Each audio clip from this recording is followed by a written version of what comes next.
juntamente com a IDECAM, tá certo? E aí eu vou apresentar o perfil da banca para vocês, porque ela mudou bastante no decorrer dos anos. A gente vai ver que tá uma prova muito rica em conteúdos.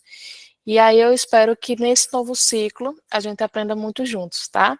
Contem comigo para o que vocês precisarem, estou à disposição. E novamente sejam bem-vindos. Meu nome é Paula, tá? Sou professora de língua portuguesa, também especialista em língua portuguesa. E é isso, pessoal. Novamente sejam bem-vindos. Eu vou compartilhar aqui a tela, certo? Para que vocês me digam se estão vendo.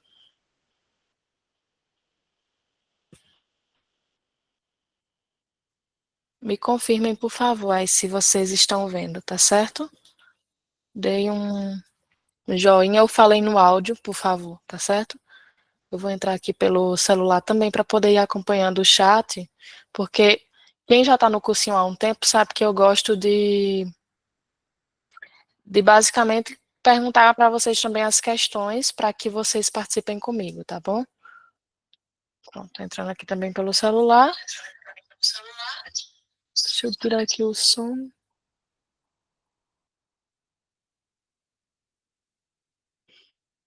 Pronto. Todo mundo tá vendo, né?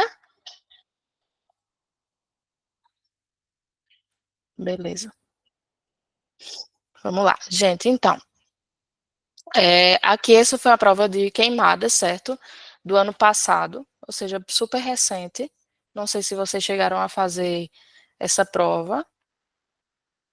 Eu sou de queimadas, então, por isso que também quis usar. Esse foi para o cargo específico de educador social, tá? Mas é comum, lembrando que o português é comum para todos os cargos, então foi basicamente a prova de português para todo mundo, certo? Vamos lá, olhar. Então, aqui. A gente começa com uma música de Raul Seixas. Não sei se vocês conhecem, mas um cantor brasileiro super reconhecido, muito famoso ali, mais ou menos na década de 80, 90. E aí ele começa trazendo aqui a música Eu Nasci há 10 mil anos atrás, certo? Aqui a gente já vê, quem sabe aí, uma figura de linguagem, né? Já aqui no segundo texto, a gente vai ver outro tipo de texto mais narrativo, certo? Aí eu vou mostrando primeiro a prova para vocês, para a gente ir conhecendo. Temos também uma música de Flávio José, cantor paraibano, então é uma banca que ela gosta de usar questões regionais, né? Ou seja, questões a ver com a nossa realidade. Traz também aqui o trabalho com gêneros textuais, o uso da crase, tá? E aí Decan, aliás, desculpa, a facete tem mudado bastante. Regência verbal,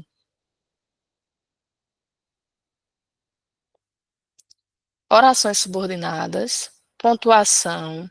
Então, o pessoal que estiver tanto se preparando para a EDECAM quanto facete, fiquem tranquilos, porque elas estão ficando cada vez mais parecidas, né? Ou seja, ficando difíceis, cada vez mais difíceis. É uma prova composta por 15 questões, certo? E ela vai girar em quase todos os conteúdos da língua portuguesa. Tem até o uso da crase também. Então, vamos lá. Vou começar aqui a leitura, certo? E aí eu peço que vocês me acompanhem. Aqui nessa primeira questão, que tem a música de Raul Seixas, ele começa, né? Eu nasci há 10 mil anos atrás. E não tem nada nesse mundo que eu não saiba demais. Eu vi a arca de Noé cruzar os mares, vi Salomão cantar seus salmos pelos ares, eu vi Zumbi fugir com os negros para a floresta, para o quilombo dos palmares. Eu vi. Eu fui testemunha do amor de Rapunzel. Eu vi a estrela de Davi brilhar no céu. E para aquele que provar que eu estou mentindo, eu tiro o meu chapéu. Então vamos olhar, que é uma música, né, que ele tá repleta aí de figuras de linguagem, se a gente for analisar, né? E aí, vamos ver aqui sobre as questões, né? Tem aqui, ó, sobre as figuras de linguagem usadas no trecho da música Eu Nasci há 10 mil anos atrás. Relacione as duas colunas abaixo. Então, aqui ela vai trazer trechos da música de Raul e ela vai querer que a gente relacione, certo? Ou seja, o que cada um é. Entre as opções aqui, temos hipérbole, metáfora e pleonasmo. Vamos analisar aqui, né? A primeira oração diz o seguinte: Eu vi a arca de Noé cruzar os mares. Na número 2, eu nasci há 10 mil anos atrás. Aliás, eu nasci há 10 mil anos. Número 3, eu vi a estrela de Davi brilhar no céu. E temos aqui na segunda coluna as opções. Na primeira coluna temos a hipérbole, na segunda coluna temos a metáfora, aliás, no segundo ponto, né? Na segunda opção. E na terceira opção temos o pleonasmo. Eu queria saber de vocês. Vocês lembram o que é uma hipérbole? Me digam aí no chat, por favor.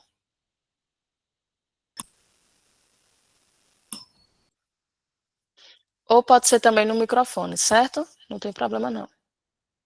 Exagero, né, professora? Isso. Exagero. Deixa eu só responder aqui a dúvida. Será essa banca das provas? Estou em dúvida. Lívia perguntou.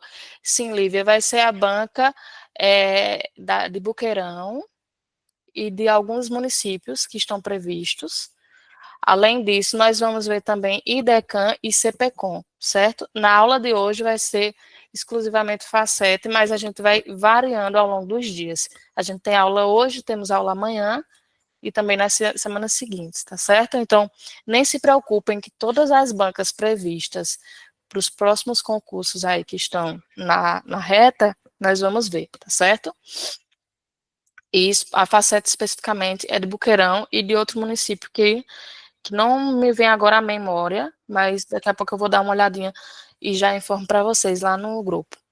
Mas voltando aqui, vocês me falaram que a hipérbole é o exagero, né? Exatamente, é uma figura de linguagem que representa o exagero, tá bom? Então, por exemplo, quando eu digo, eu tô morta de cansada, tô morrendo de fome, não necessariamente a gente tá morrendo, né, no sentido literal, mas a gente usa isso para expressar a intensidade daquilo que estamos sentindo. Então, aí a gente vai para um conceito da hipérbole, né, que é a figura de linguagem. Aí temos também a metáfora.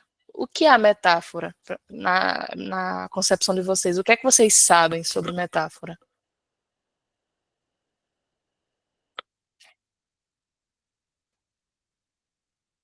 Deixa eu ver aqui.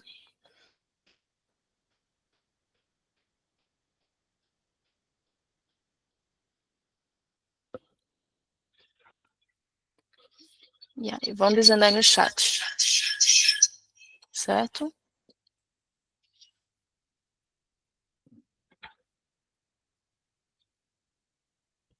Vocês lembram? Então, a metáfora, pessoal, ela consiste numa comparação, certo? É um tipo de comparação, mas não no sentido literal, porque há uma diferença entre a metáfora e outra figura de linguagem também chamada de comparação. A comparação, a gente vai literalmente comparar usando os conectivos, por exemplo, como, tão quanto, tal qual. Então, ela é tão boa quanto aquela pessoa. Ela é tão dedicada quanto tal pessoa. Então, essa seria a comparação. Já a metáfora, a gente vai utilizar de outras figuras semelhantes.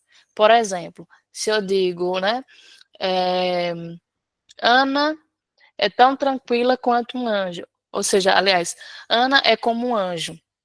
Isso aí é a metáfora. Porque eu não estou dizendo que ela literalmente é um anjo, que ela tem asas, que ela voa, mas a paz que ela transmite é a de um anjo.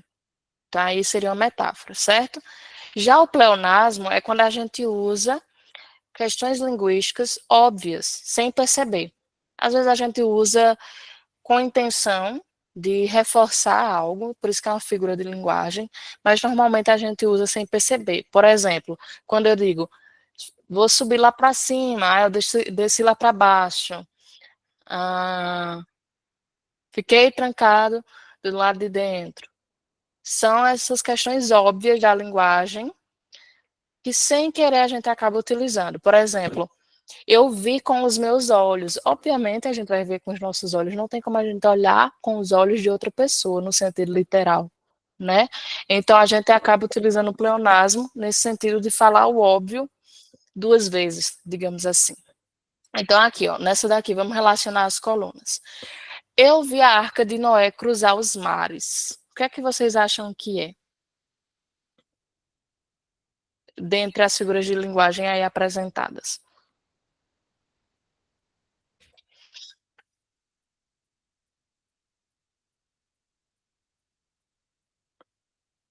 Quem quiser olhar direitinho com calma, responder e depois dizer o que acha que é.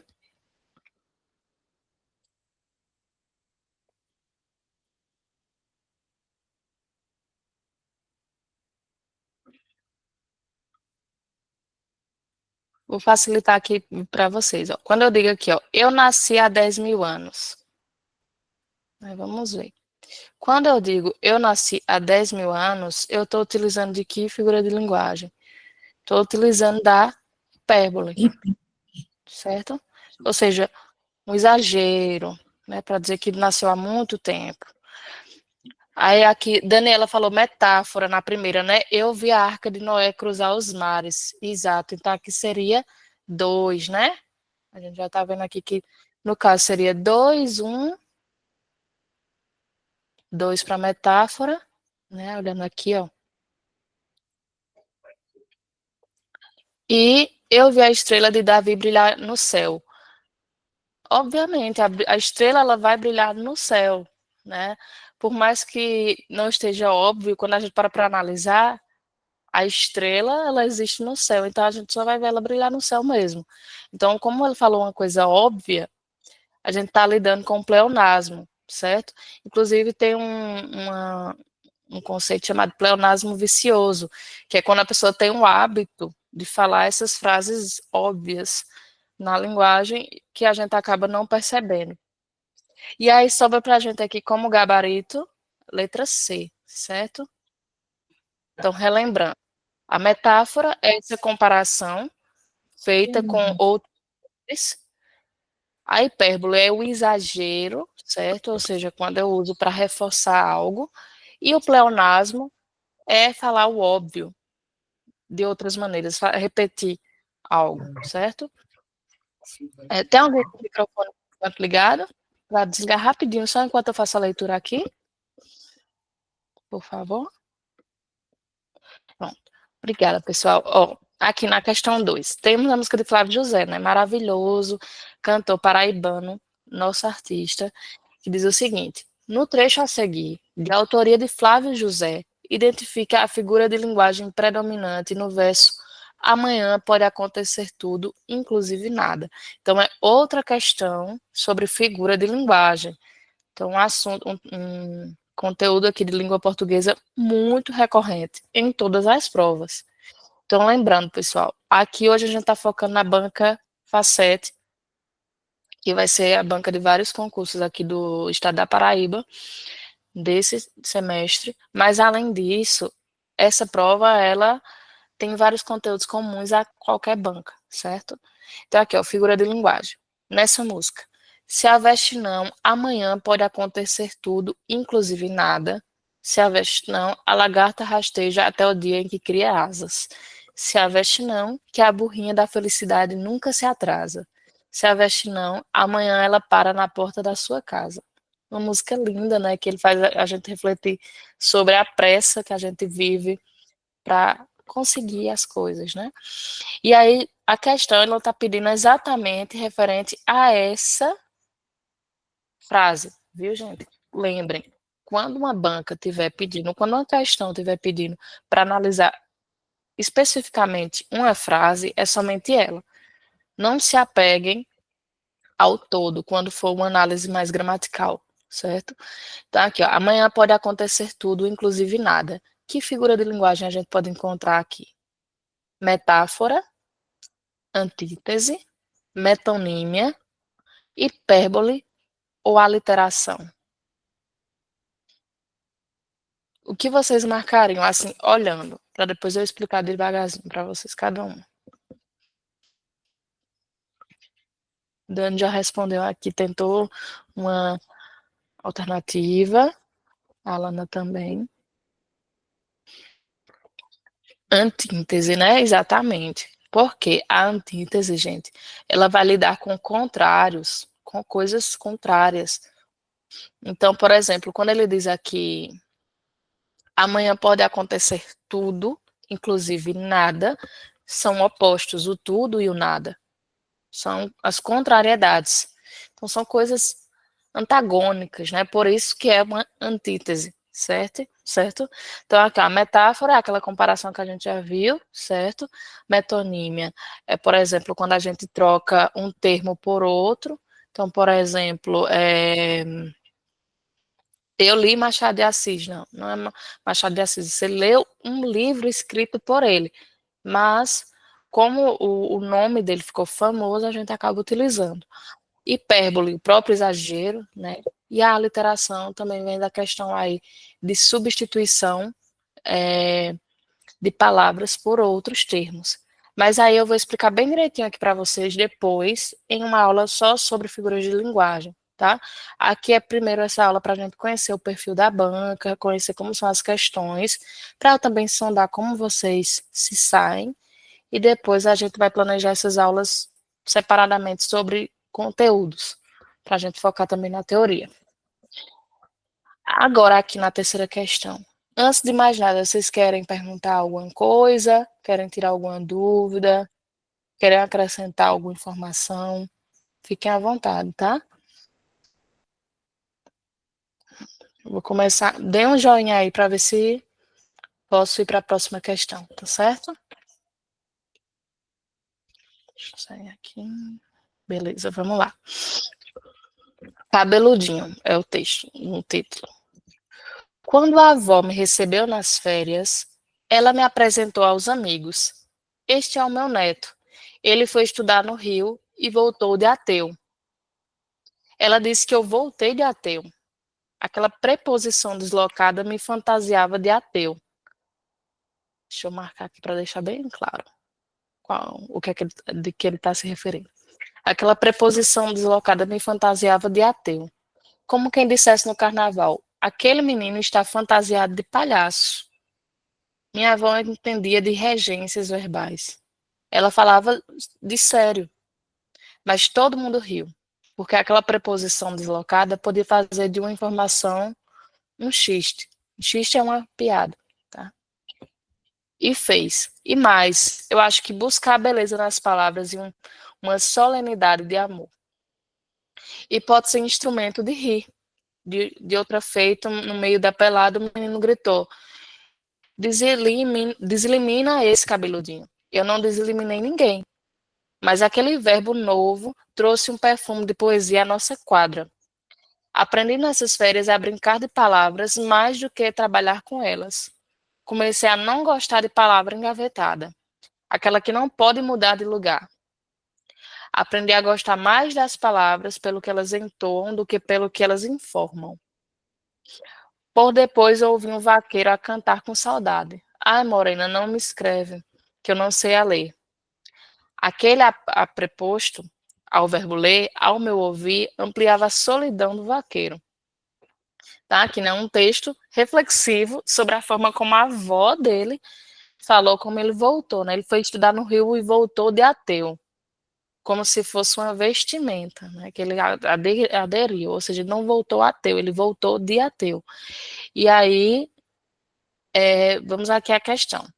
No texto Cabeludinho, de Manuel de Barros, o autor usa elementos linguísticos para criar efeitos estilísticos e expressivos. Sobre o uso da preposição deslocada e a criação de verbos novos no texto, qual das alternativas a seguir está correta? Lembrando aqui, quando ele fala de efeitos estilísticos, é efeitos de estilo, tá, gente? Ou seja, a forma que uma pessoa escreve, é o estilo dela de escrita. Então, qual dessas alternativas está correta? sobre essa preposição deslocada que a avó dele fez e a criação de novos verbos. Vamos ver. Na letra a preposição deslocada no trecho ele voltou de ateu é usada para enfatizar a seriedade do narrador. Letra B. O verbo deseliminar no texto é uma invenção que visa criar um efeito de formalidade refletindo o respeito pelo registro da linguagem. Letra C. A deslocação da preposição no exemplo dado é utilizada para adicionar um elemento de humor e ironia, comparável ao carnaval, momento em que geralmente as pessoas se fantasiam. Letra D. A utilização do verbo deseliminar é uma forma de criar um efeito de precisão na comunicação. E letra E. A expressão não me escreve que eu não sei a ler é usada para enfatizar a clareza da mensagem. E aí, o que é que vocês responderiam nesse caso?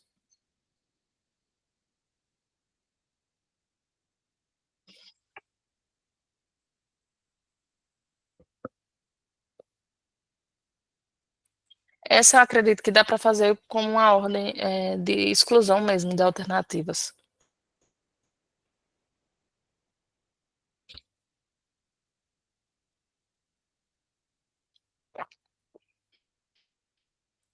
Ó, quando ele falar aqui, né, na letra a preposição deslocada no trecho ele voltou de ateu é usada para enfatizar a seriedade do narrador. Não, ela não estava tentando ser. Aliás, ele não estava tentando ser sério ao narrar, né? Já que o texto é narrado por ele. Ao contrário, ele só demonstrou ficar chocado, surpreso.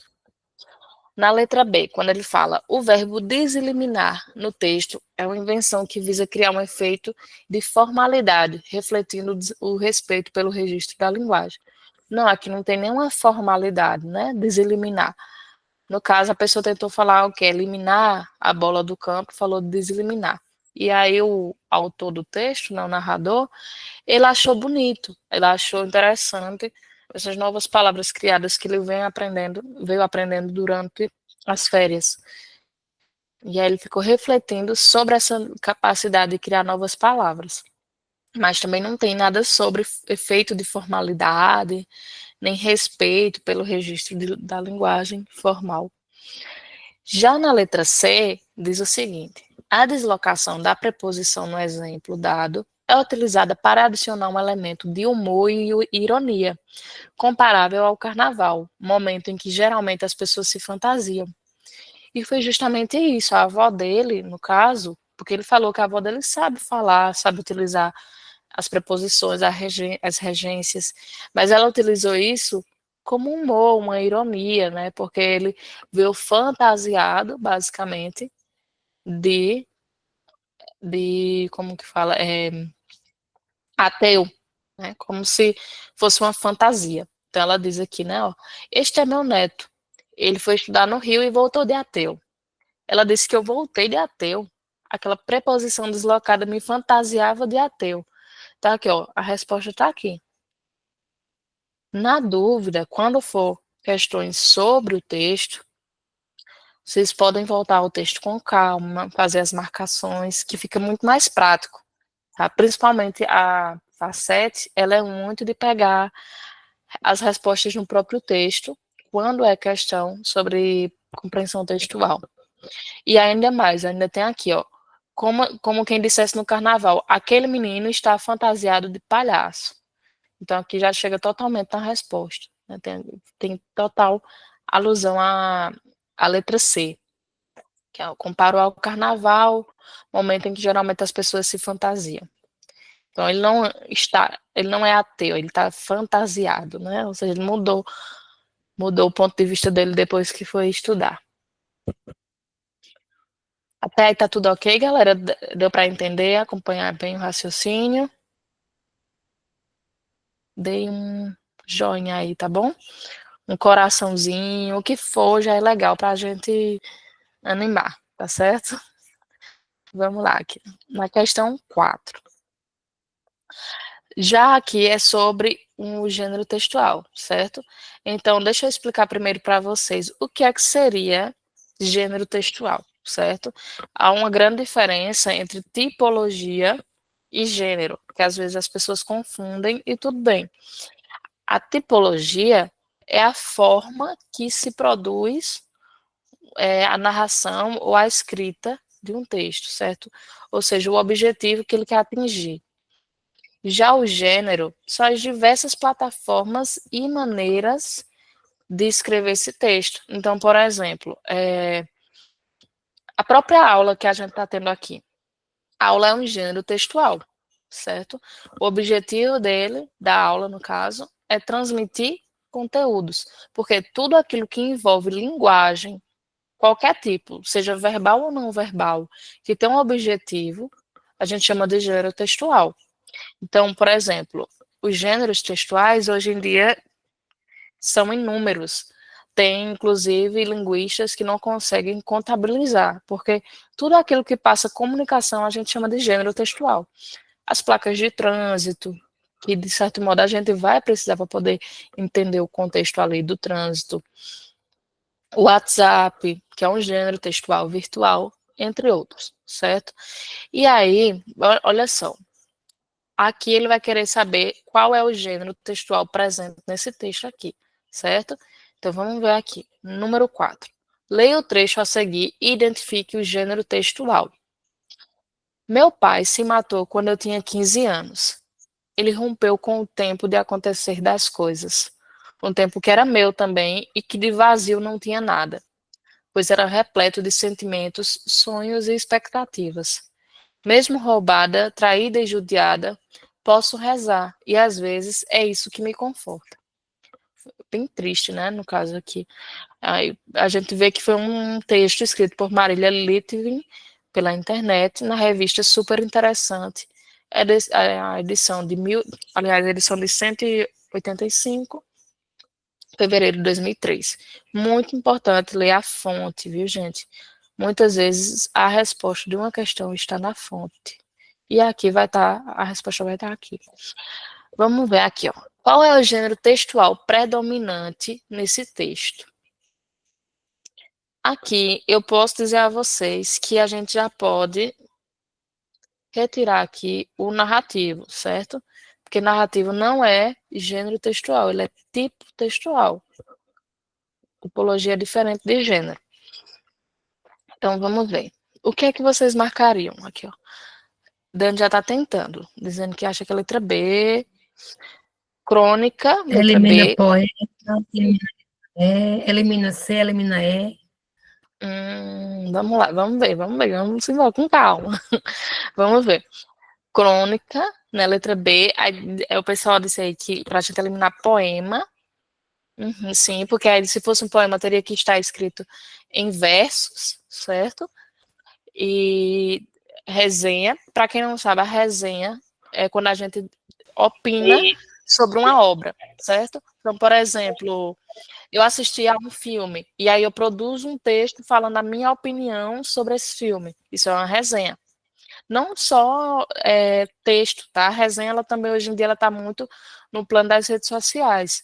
A gente vê, por exemplo, eu vou comprar um celular novo. E aí, antes de comprar, eu vou olhando o que o pessoal fala na internet, o que é que o pessoal posta no YouTube sobre, mostrando um comparativo. Isso a gente chama de resenha, certo? É importante que vocês saibam. Então, é todo aquele tipo, todo aquele gênero textual, seja escrito ou virtual, que a gente expõe o nosso ponto de vista sobre algum produto, livro, filme, sobre qualquer coisa, certo? Isso é uma resenha. Apesar da gente ter na nossa gíria nordestina a resenha como algo engraçado, né?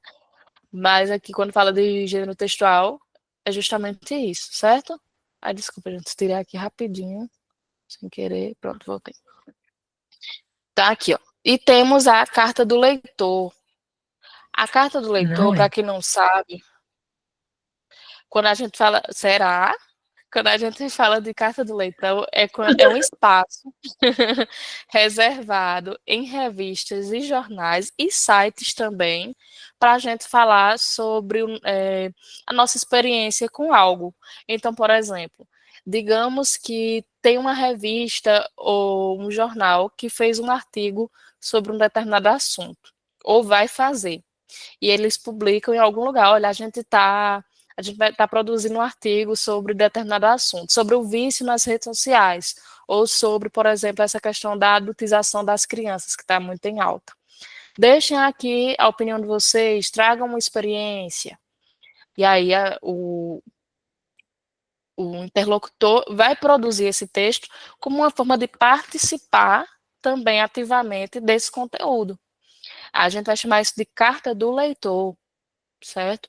Ou isso também pode ser feito depois da produção feita. Por exemplo, digamos que eu li aqui alguma publicação no Instagram, de alguma notícia. Eu vou lá no comentário e dou a minha opinião, concordando, discordando, ou falando a minha experiência com isso. No plano aí da linguagem mais voltada para gênero textual, a gente chama isso de carta do leitor.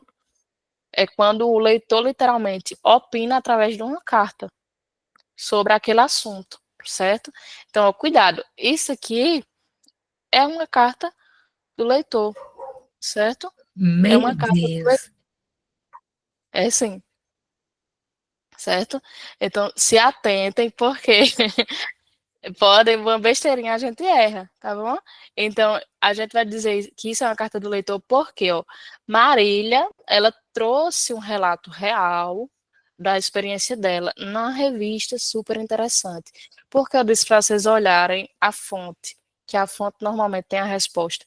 Porque a carta do leitor, ela normalmente ela vem em revistas, ela vem em jornais, mas principalmente em revista. É porque a gente hoje em dia não tem tanto hábito mais de ler revista, mas se a gente tirar um tempinho para procurar uma revista e olhar esses artigos, ou a parte final, normalmente é na parte final de uma revista, tem a opinião do pessoal sobre a própria revista, sobre algum assunto que foi debatido nela em algum momento.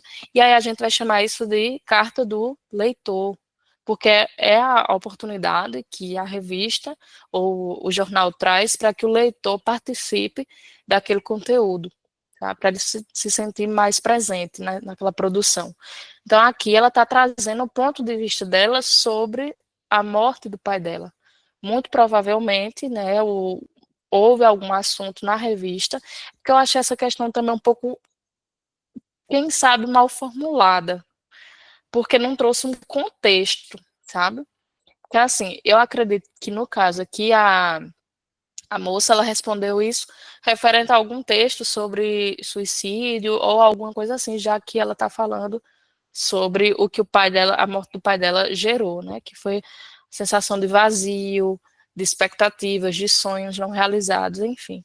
Então faltou aí um contexto, mas isso aí foi para deixar a questão mais difícil mesmo, já que é um concurso, né? Então, ó, não é uma crônica, porque crônicas elas não são publicadas aqui assim, certo? Numa revista com esse objetivo. Normalmente a crônica ela é no jornal ou na literatura, quando um autor escreve, né? No caso, uma crônica. Então a gente retira a crônica como opção, mas também poderia ser, eu ficaria com essa dúvida se eu fosse fazer a prova. E resenha não tem como ser, porque resenha é uma opinião sobre um produto, certo? Lembrando que a resenha ela pode ser de qualquer estilo, tanto escrito quanto em vídeo, em áudio, qualquer forma. Certo? Tá tudo ok, pessoal? Deu para entender a diferença? Deu. Ótimo, show de bola. Vamos lá. Qualquer dúvida, vocês podem perguntar e eu estou à disposição também para tirar dúvidas no WhatsApp, tá certo? Vamos lá. Número 5. Assinale a alternativa que contém o uso incorreto do acento grave. Olha como essa banca ela tá rica, né? Como a Facete tá rica em conteúdo. A gente tá aqui entrando na quinta questão e ela já rodou vários assuntos. Então, é bem importante que a gente conheça todos os assuntos do edital e foque bastante, porque todas as bancas agora estão assim, estão cobrando tudo. Para quem não sabe, o acento grave é a famosa crase, né? Que o pessoal tem um medo da gota da crase. Ela também é chamada de grave, certo? Acento grave. Para quem não sabia, já é importante aí ficar ciente. Então, ela está pedindo aqui o uso incorreto, certo? Então, se atentem aí. Porque, por exemplo, diferente da IDECAN, ela não coloca negrito, nem coloca em letra maiúscula para deixar mais evidente. Ela escreve normal ali o incorreto. Vamos ver aqui. Dessas, qual que está errado o uso da crase? Letra A. Eu vou enviar o e-mail à coordenadora amanhã bem cedo. Letra B. O funcionamento deste restaurante é de segunda a sexta. Então, deixa eu ir marcando aqui as crases para vocês verem. Segunda a sexta. Em dezembro, eu irei à Espanha. Letra D. A nossa reunião será amanhã às 14 horas. Letra E. Ele chegou ontem à noite. E aí, gente, será que vocês conseguiriam responder? Tá fácil, tá difícil? O que é que vocês opinam? Oh, meu Deus. Pronto. Tá fácil, tá difícil, tá como?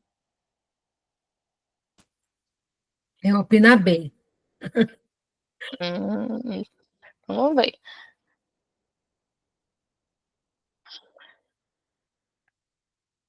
Quem que tá falando no microfone? Porque eu tô acompanhando aqui pelo chat, aí eu não tô vendo a tela de vocês. Só pra saber quem tá usando o microfone. Rosiane. Josiana, ótimo. Pronto, a galera tá dizendo aqui A ou B. Eita, ó, a gente tá pedindo o uso incorreto, viu, minha gente? Cuidado pra vocês não confundirem.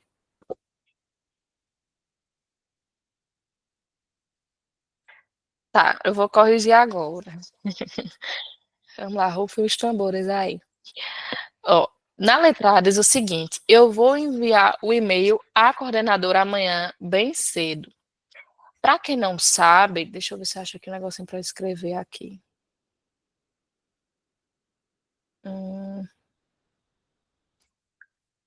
Cadê minha gente aqui? Para quem não sabe, o uso da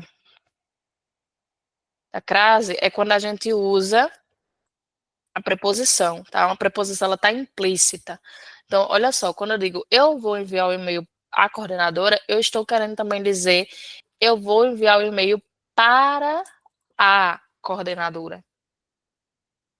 Então, essa crase é nada mais, nada menos que a fusão, ou seja, a mistura da preposição mais o artigo feminino. Sempre diante de palavras femininas. Certo? Sempre, sempre, sempre. Então, essa daqui não tem como estar errada, porque eu vou enviar o e-mail para a coordenadora amanhã bem cedo. Está implícito esse para, certo? Então, lembrem disso, tá bom? Está implícito aí, essa preposição.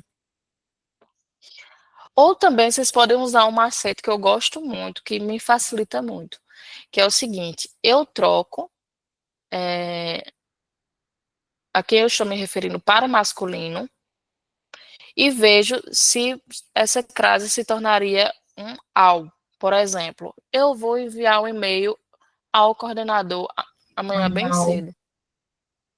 Ao coordenador. Então, se no masculino se tornou ao, ou seja, preposição mais artigo masculino, é porque no feminino é acraseado. Porque no. Ó, deixa eu só mostrar aqui para vocês como ficaria estranho. O que é o ao, né? O ao nada mais é do que a preposição a mais artigo masculino. Ó, deixa eu marcar, deixar mais evidente. A preposição mais artigo masculino ao. Isso é o ao, certo? E a crase nada mais é do que o a de preposição mais o artigo feminino a. Só que eu não posso, no português, eu não posso fazer a. Eu vou enviar o e-mail à coordenadora amanhã bem cedo. Não, fica estranho, fica feio, né? Então, o que é que a gente faz? A gente faz essa fusão entre os dois e torna um A craseado, assim, certo? Então, deixa eu diminuir aqui, que eu aumentei sem querer, tá? Então, das duas, uma.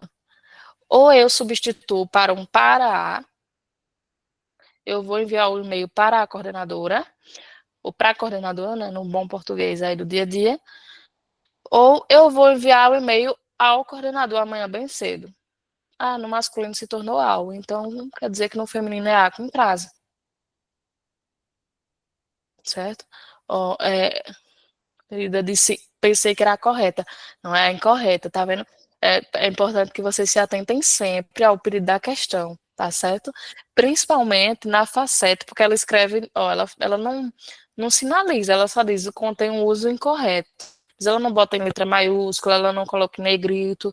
Tem banca que ainda faz essa bondade, né, de deixar destacado, mas não é o caso dela. Aí vamos lá, vou aqui na letra E, para a gente mudar um pouco, que eu vou diversificando nas alternativas. Ele chegou ontem à noite.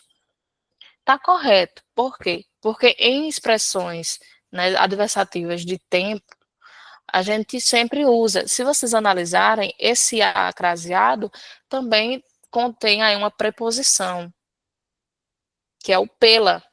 Ele chegou ontem pela noite. Ela chegou ontem pela tarde. Ou seja, ela chegou ontem à tarde com crase, ou durante a tarde. Então, sempre vai ter essa preposição aí implícita, certo? Ela chegou durante a noite. Esse durante é a preposição. Mas aí eu quis fazer essa fusão entre a preposição e o artigo e tornei uma crase, certo? Aqui na letra C. Em dezembro eu irei à Espanha. Outra dica de crase. Quando eu digo que eu volto de, deixa eu escrever aqui outra coisa, que eu volto de um Crase pra lugar, quê? não tem crase. Isso, crase para quê? Por exemplo, eu vou a Campina Grande, vamos supor. Aí quando eu vou dizer que eu vou voltar, eu digo eu volto de Campina Grande. Então, quem volta de Campina Grande é um crase para quê? Não precisa, certo? Quando a gente faz o uso do de, sem crase, certo? Na dúvida, quando surgir, porque sempre tem questão de crase em todos os concursos. Quando for referente a lugar, a ir para um lugar, façam esse joguinho aí de eu vou a, eu volto da, ou eu vou a e volto de. Agora, se eu digo o seguinte, eu vou à Espanha, eu volto da Espanha. Então, eu vi que já que eu voltei da Espanha e não de Espanha, então eu vou à Espanha com crase. Mesma coisa, por exemplo, um exemplo mais real aqui da nossa realidade. Eu vou à Bahia porque eu volto da Bahia. Certo, gente? Então, sempre analisem qual é a preposição que eu estou me referindo. É da ou de? Se for de, não existe. Queimadas, né? Como é o caso aqui da prova. Eu vou a Queimadas, eu volto de Queimadas. Então, não tem crase. Certo? Então, aqui está certo os da crase. Eu irei à Espanha porque eu volto da Espanha. E deixa eu ver aqui o que é que faltou. Na letra D, ó. A nossa reunião será amanhã às 14 horas. Sempre referente a horas vai existir crase, certo, gente? Então, quando eu digo a aula é hoje às 7h30, crase. certo? Sempre quando eu vou me referir ao horário que será alguma coisa que eu vou fazer, certo? Então, nossa, hoje eu trabalho de 7 às tal horas. Então, também está certo. O que nos leva à letra B, como alternativa errada, né? Porque está pedindo aí o uso incorreto. O funcionamento deste restaurante é de segunda a sexta. Não existe crase diante de dias de semana, embora as pessoas confundam muito com a questão dos horários. Porque, se existe crase para horas, vai existir para a semana. Não, não existe. Segunda a sexta normal, certo? Porque, se eu digo o funcionamento deste restaurante é de segunda a sexta, não tem preposição ali, certo? Então, está correto sem a crase, certo? Por isso que a alternativa, né, que está com o uso incorreto da crase é a letra B, tá bom? Então, aqui a gente fez até uma revisão, basicamente, de quase todas as regrinhas da crase, uma única questão, só para vocês verem como ela é cheia de detalhes. Mas à medida que a gente for tendo aula, aí a gente vai sanando mais essas possíveis dúvidas que forem aparecendo. Se for um assunto que eu vejo que a gente está tendo dificuldade de entender, a gente faz uma aula especialmente para falar de crase e assim vai, tá certo? Quem também se sentir à vontade para depois ficar indicando, por exemplo, professora, vocês têm total autonomia e liberdade para chegar para mim, por exemplo, no privado e dizer, professora, eu acho que seria muito legal responder essa prova aqui. E aí me mandaria, obviamente, o PDF para eu dar uma olhadinha e tudo mais, que aí eu traria para a aula tranquilamente, tá certo? Ou também os assuntos. Seria bem interessante que você trouxesse tal assunto, porque eu tenho muita dificuldade, tá? Fiquem à vontade para isso. Na questão número 6, diz o seguinte: assinale a alternativa que contém a regência adequada. Ou seja, o que é a regência? A regência é a relação entre a oração, por exemplo, o sujeito é o predicado, as preposições que a gente usa, principalmente voltada à preposição. Então, por exemplo, se eu uso corretamente o em, o por, o para, o ao, né, que eu vejo que muita gente tem dificuldade. Vamos analisar. Aqui ela está pedindo a regência adequada. Então, aqui ela já está pedindo a alternativa correta. Letra A. Os pacientes agradeceram os profissionais da saúde durante a pandemia. Então, é para a gente ver se tem alguma correta. Letra B. Prefiro melancia do que melão. Letra C. O fiel agradou Deus. Letra D. Esta é a casa de que gosto. Letra E. Lucas namora com a Fernanda. E aí? Qual que vocês acham que está certo? Ou todas parecem certas? O que é que vocês opinam? Deixa eu marcar aqui precisamente as regências para vocês verem, ficar mais fácil. Possíveis regências, né? No caso. Aqui, em teoria, não vai ter uma regência. Ou então ela pode querer saber se está faltando uma regência.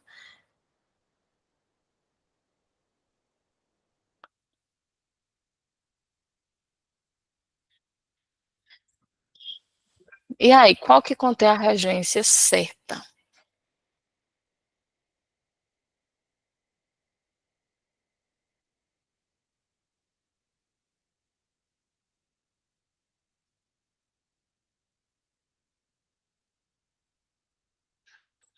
Olhem com calma, tá? Não precisa ter medo de responder. A gente tá aqui para errar aqui e agora. Lembrem disso.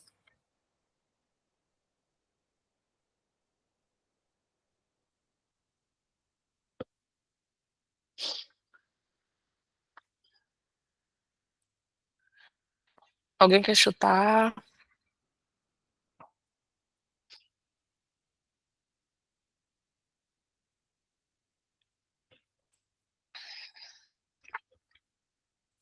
Ó, deixa eu dar umas dicas aqui a vocês. Na letra A, diz o seguinte: os pacientes agradeceram os profissionais da saúde durante a pandemia. Aqui está errado. Por quê? Quando eu falo os pacientes agradeceram, quem agradece, agradece a alguma coisa ou a alguém.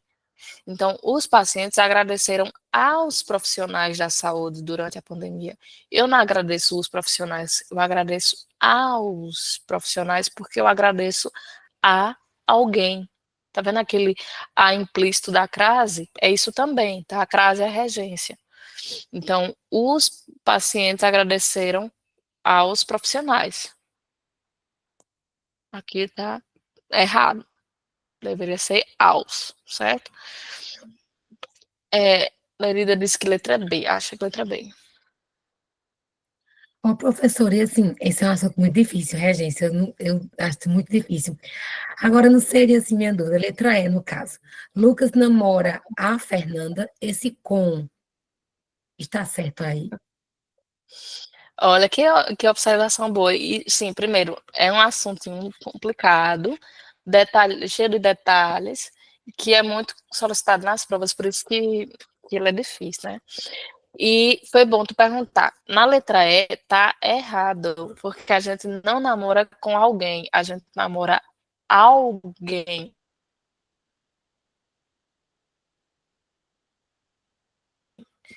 A gente tem uma mania de falar, por exemplo, namora com fulano, ele namora com fulano. Não, o verbo namorar não precisa de regência. Então, Lucas namora a Fernanda. Professora, por que Lucas não namora com Fernanda? Porque quando fala é porque é uma coisa também do plano das ideias também. Vai muito além da própria escrita. É muito da sintaxe da palavra com.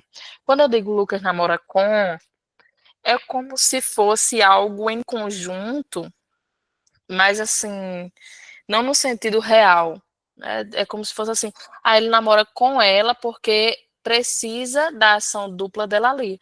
Mas ele namora ela, a pessoa dela, e não com a pessoa dela. É como se eles fossem juntos fazer alguma coisa, esse com.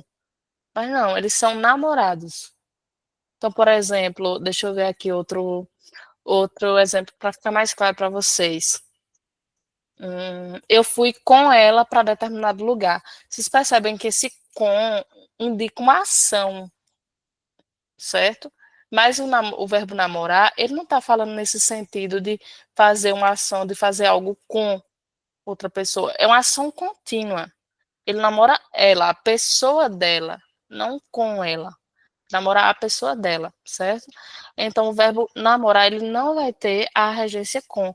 A gente fala a vida inteira, embora seja naturalizado, e eu não vejo problema a gente falar isso, porque se entende, né? A gente entende, faz parte da nossa cultura falar tal pessoa namora com tal pessoa. Mas, segundo a regência, o verbo namorar não precisa da preposição com. Então, o certo seria Lucas namora Fernanda, porque namora a pessoa Fernanda e não com a pessoa Fernanda, sabe? Então, por isso que tá errado. Então, não pode ser a letra E. Cadê aqui? Já aqui na letra. Deixa eu ver. Ó, vocês estão dizendo aí que acha que é a letra B, né? Vamos ver. A letra B, prefiro melancia a melão. Isso, exato. Tá errado, viu, gente? Aqui não é prefiro melancia do que melão. É outra coisa que a gente traz, porque por isso que a regência é tão complicada nas provas de concurso, porque no dia a dia a gente não usa conforme a gramática quer que a gente use essa regência, a gente usa conforme a gente entende. Então, quando eu falo prefiro melancia do que melão, socialmente se entende, socialmente está tudo certo.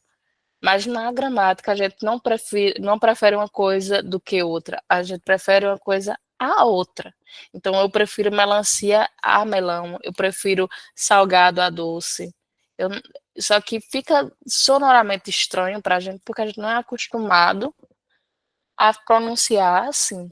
Prefiro melancia a melão. Mas, segundo a norma culta, o certo é prefiro melancia a melão, certo? E não do que melão. Uma grande descoberta, né, que a gente está fazendo aqui hoje. Não se usa o do que quando a gente faz comparações, certo? Eu gosto mais disso do que daquilo, não. Eu prefiro isso a aquilo. Aqui, ó, o fiel agradou Deus.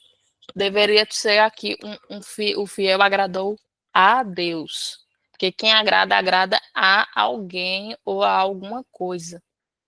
Faltou aí. Desculpa aqui, gente, errei. Faltou aqui a preposição, certo? E esta é a casa de que gosto. Sim, aqui vai precisar. Não é esta é a casa que gosto, é a de que. Então, em comparação a todas, esta é a de que eu gosto. Certo? Questãozinha complexa, porque mexe muito com o que a gente tem de costume linguístico, né? Por isso que torna um assunto. Não, eu não acho regência difícil. O que é que torna ela difícil? É justamente os hábitos linguísticos que a gente tem, né? Que não estão errados. Tá? A gente tem, inclusive, que abolir essa ideia de preconceito linguístico. Mas dificulta o nosso aprendizado justamente porque está enraizado, né, na nossa fala. Então, caramba, eu passei a vida toda falando, eu prefiro melancia do que melão, mas agora eu descobri que eu prefiro melancia a melão, tá? São coisas assim. A mesma coisa é o verbo namorar. Nossa, eu não sabia que o verbo namorar não tinha preposição com. Não tem. Lucas namora a Fernanda. Porque ele namora a pessoa Fernanda e não com ela, certo? Então vamos lá. Então aqui a questão certa é a letra D, certo, gente? Vamos lá aqui, deixa eu ver se eu consigo responder essa última questão, já que está dando quase o horário. Vamos lá aqui, ó.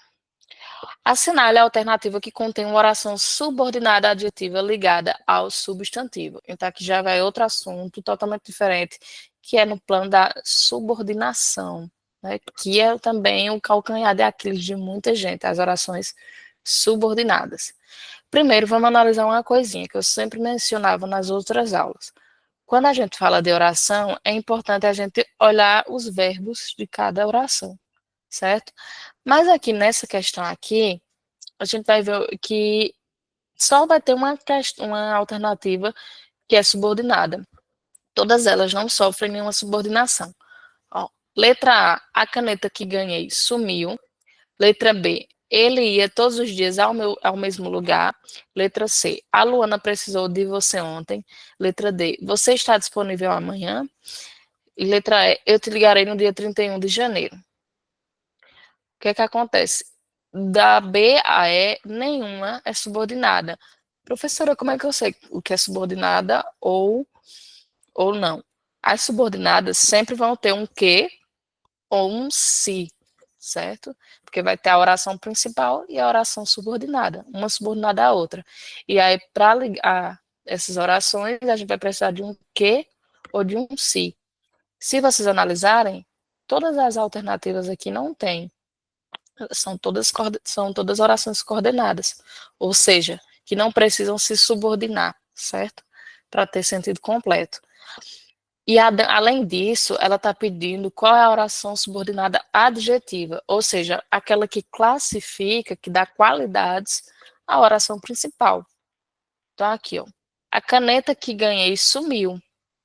Sumiu é a característica da caneta, certo? Então, a caneta que eu ganhei sumiu.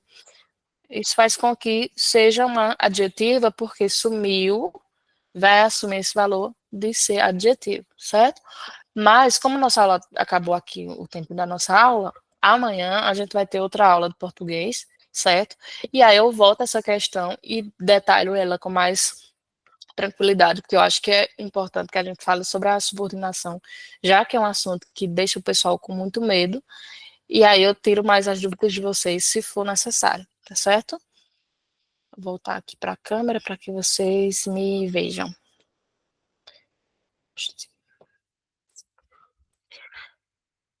Pronto.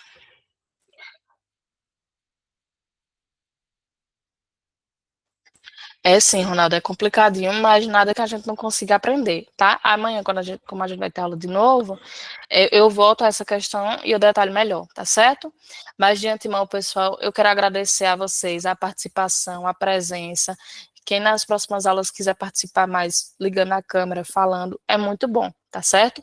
Muito obrigada pela participação, pela presença. Desejo novamente as boas-vindas. E que vocês tenham uma ótima noite. Beijão. Tchauzinho.